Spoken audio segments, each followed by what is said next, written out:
So ito na ating pag-uusapan ngayon. Iting si Conte kasi nagpa-interview o para yatang nanakot kay VP Sara. Naku, pananakot.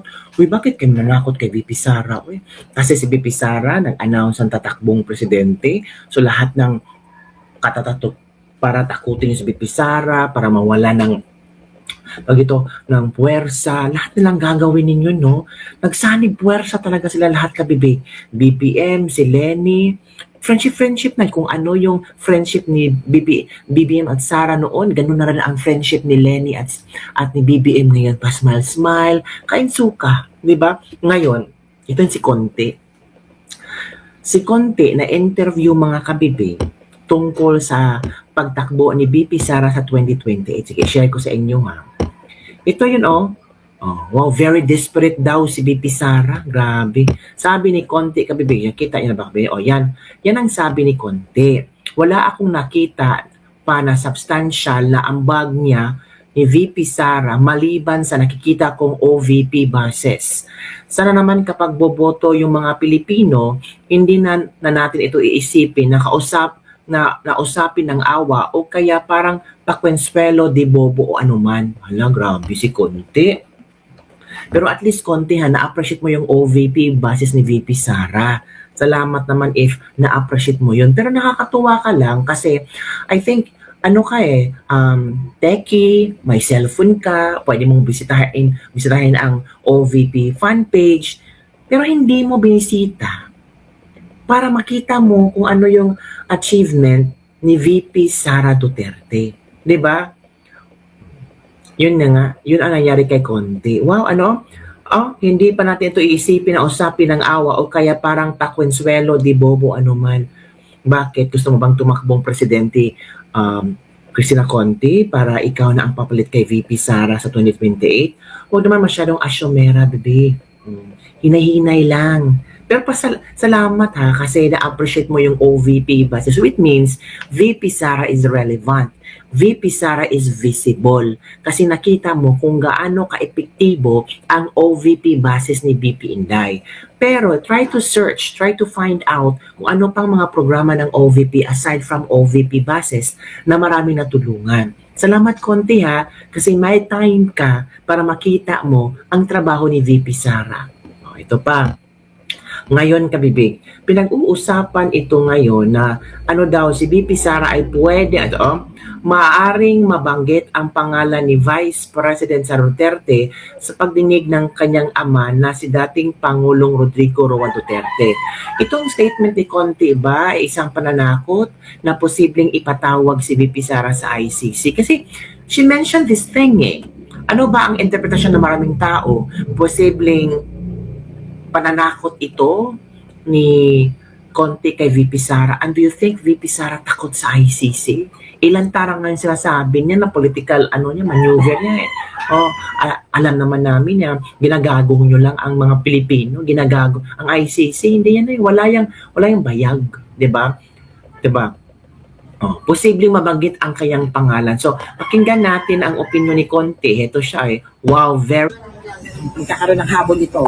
Maraming issue, maraming nasa likod niya lagi. Hindi lang yung corruption issues niya mismo, kundi even yung extrajudicial killings at ang kanyang participation sa BTS killings, diba? Wow!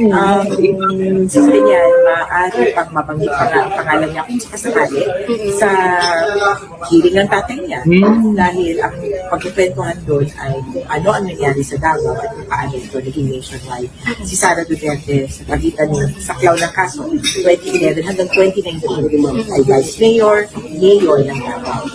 Hala, tinanong na, hindi na sinasabi ni Conte a day of reckoning is waving, double time. Lakas sigurong kumain ng gulong nito. Ay, donut pala. Napakaganda ng Davao, alam na alam mo yan. Safest at disiplinado ang mga tao. Pag sure bank personified. Sabi ni Virgilio Orduña, konti na lang natira na maliligayang araw nyo from Vivian Lavinia Pagilbulan. Di kaya alam ni Attorney Conte na ang Davao ay isa sa pinaka-safest, peaceful place to live na naitala na sa buong mundo during the 30th term? Relevant po ba ang babaeng ito? Yun kasi gusto nilang sirain si VP Sara. Kaya nga, ang kanilang mga statement ngayon ay posibleng ipatawag si VP Sara, posibleng ma-issuehan ng warrant of arrest kasi nandun na si Bongo, si Bato de la Rosa, isama na daw si VP Sara. So yun ang kanilang gustong mangyari, bigyan ng patong-patong na kaso si VP Sara sa Pilipinas, hindi lang sa Pilipinas pati sa ICC. Ganun ang kanilang plano para hindi talaga makatakbo sa 2028. Lagyan nila ng maraming kaso. Grabe mga kabibig. Ay nako mga kabibig. So ano ang iyong reaction hinggil dito? I think VP Sara, hindi susuko si VP Sara. Hindi susuko siya kabibig. Knowing, alam nyo na alam na ni VP Sara na ito talaga ang mangyayari.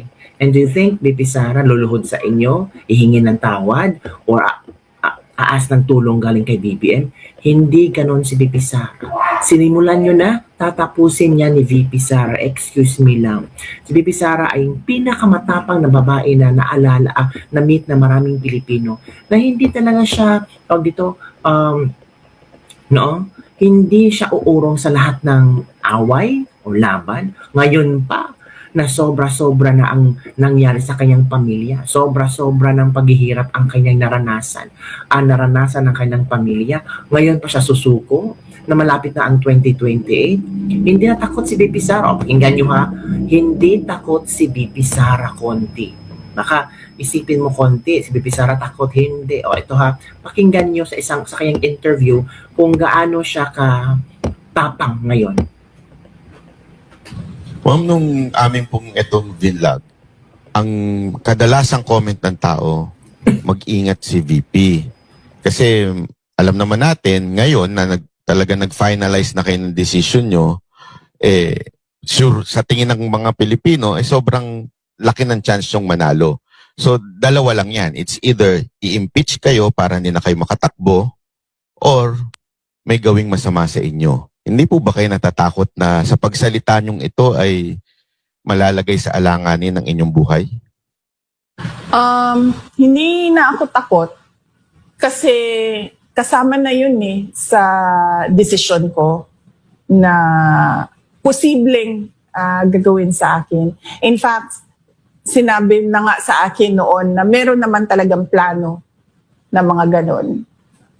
So, hindi na ako takot kasi ano na yun kumbaga kalakip na yun sa desisyon na ginawa ko. Hindi siya pwedeng mahiwalay doon sa desisyon ko So hindi pwedeng nag-decide ako tatakbong president pero matatakot akong patayin ako.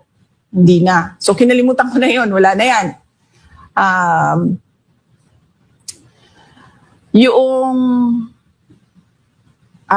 pagka panalo naman, Diyos na ang sasagot nun. Kasi nga sabi ng Diyos, diba? Magplano man ang tao, pero ako pa rin ang masusunod. So, nagplano ako, natatakbo akong Pangulo. Sinunod ko kung ano yung hinihingi ng taong bayan. Diyos na ang bahala kung ano yung mangyayari sa susunod. Ano ang balat? May bagay na maging VP, si VP. May bagay si si Pastor. Maging VP. So yun kabibig, akala yung takot si VP Sara sa inyo, hindi. Hindi takot si VP Sara. Punta na tayo dun sa... Ito. Tingnan nyo ha. Punta na tayo dun sa mga reactions Napanagutin ng kayo mga ni nasa social media. O lalong-lalo na nung mga ayaw kay VP at nabulabog doon sa inyong pagde-declare. Sabi nila kulang daw yung paghingi mo ng apology.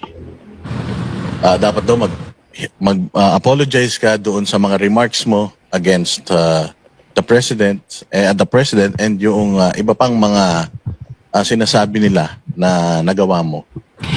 Bakit ako mag-apologize sa remarks ko sa Pangulo? Hindi nga sila nag-apologize sa ginawa nila sa akin. Documented ang mga threats sa akin. Hindi namin yan nilalabas kasi nga meron pang impeachment na mangyayari at yun ay subject nila sa impeachment nila. Ang masasabi ko lang dyan, Hindi nga krimen, nagiging impeachable offense. So, hindi ako magsasorry sa kanila. Sila muna magsorry sa akin. Good. Dahil documented yung threats namin. Very good. Yun ka, bibig. Documented ang mga threats na inaano na sa mga kontra ni VP Sara. At si VP Sara hindi magsasorry sa inyo. Sino ba kayo para magsasorry kayo kay VP Sara naman kayo ang merong kasalanan kay VP Sara? So mga bibig, maniniwala ba kayo sa itong mga sinasabi ni Conte na ma-mention daw ang pangalan ni VP Sara? Ang iba naman nag-i-interpret na baka lalabas na ang warrant of arrest ni VP Sara para sa ICC.